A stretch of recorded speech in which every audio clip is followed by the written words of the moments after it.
So hello! Noon versus ngayon. Noon.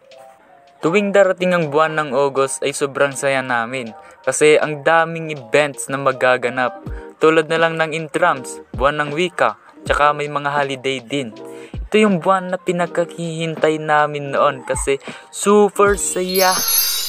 Ngayon, di ko alam kung may naghihintay pa ba ng mga ganun. Kasi August na yung pasukan, di ba? Dahil sa pandemya. Tsaka mga ka-generation ko, kakaiba na yung sinaselebrate ngayon. Tulad na lang ng Girlfriend's Day, X-Day, wala naman sa kalendaryo. Tsaka, tuwing August mo pala, pagbukas mo ng FB, dito mo maririnig kahit anong sulok pa ng social media, yung kanta. DJ, music.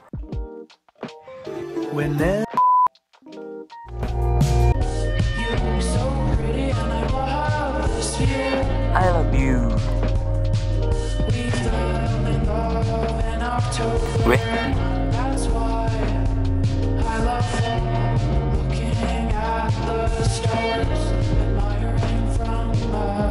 My girl. Walang iya. Kaya pag naiinggit kayo o naiinis, mas mabuti na lang na matulog. Pero ba't tayo mainis? Aboy, mga single. Tas yung title ng kanta We Fell in October. August pa lang, uy. Wala kayong months of information. Tsaka yung kanta na to, may memories ako dito. Wag na yung kwento. Noon, baon namin 10 piso sa umaga, 5 naman sa hapon. Pero sa 10 piso na yon, makakabili ka na ng coke tsaka chichirya. Kasi tig 7 o 6 pa lang noon yung coke. At madalas ko parang bilhin noon yung sparkle, kung naaalala nyo yun. Pero ngayon, wala na akong nakikitang ganon. Di ko alam. Ngayon, di nakasya yung 10 piso na baon mo kasi isang patata lang yun, ubos na yung 10 piso mo. Ang tatas na rin ng mga baon nila ngayon kaysa noon. May nakita nga ako nung papasok ako sa school na mag-ina.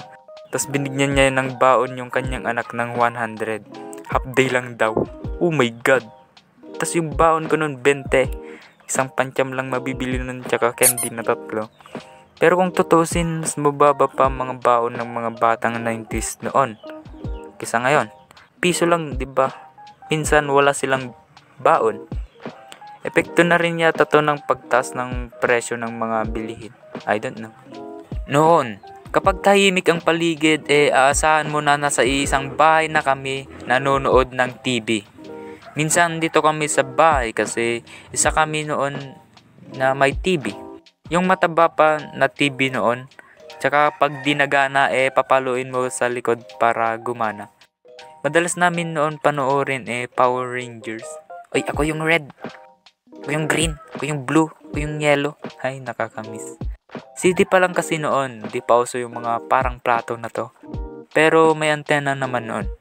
Tsaka palagi naming hinihintay ang mga palabas na to.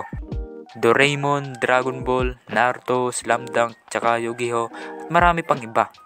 Naalala ko nga, dati nagpapaunahan kami na umuwi galing eskwela para mahabol yung palabas. Kasi di na pwedeng balikan. Diba? Tulad ng kahapon.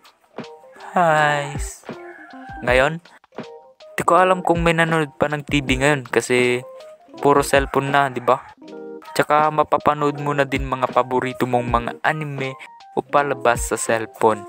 Tsaka pwede mo itong balik-balikan, pero mas masaya pa rin noon. Kasi sama-sama kayong mga tropa mo nanonood, di ba?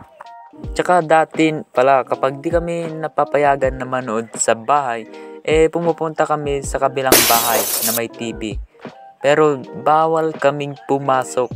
Kaya nandun kami sa bintana, nakikinood.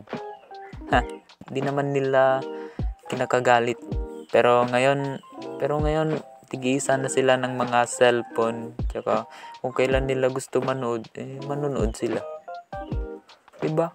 Noon, kapag di kami nasa bahay nanonood ng TV, nasa labas kami naglalaro ng iba't ibang klaseng laro.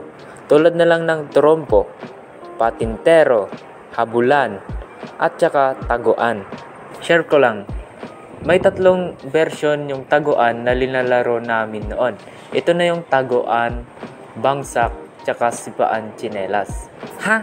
Anong sipaan tsinelas? Di ko pa narinig yan ah. Okay, simple lang yung mechanics ng larong ito. Una, lahat ng mga tsinelas na manlalaro ay iipunin at gagawin na tore. Pangalawa, yung ginawang tore na tsinelas, sisipain mo ito gaano man ito kalakas o kahina para may time kayo makapagtago.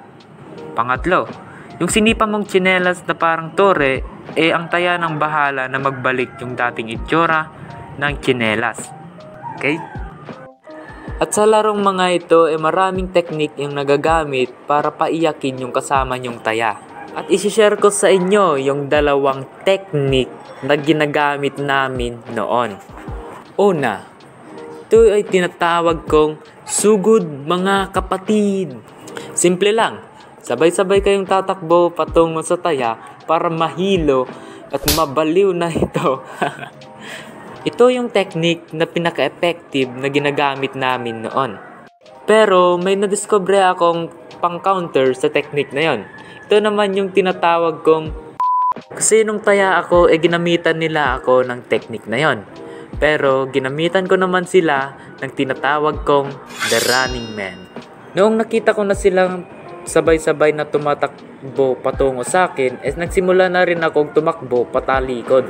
Ops, wag na wag nyong gagayahin kasi tanging mga profesional lamang ang dapat gumamit ng technique na yon.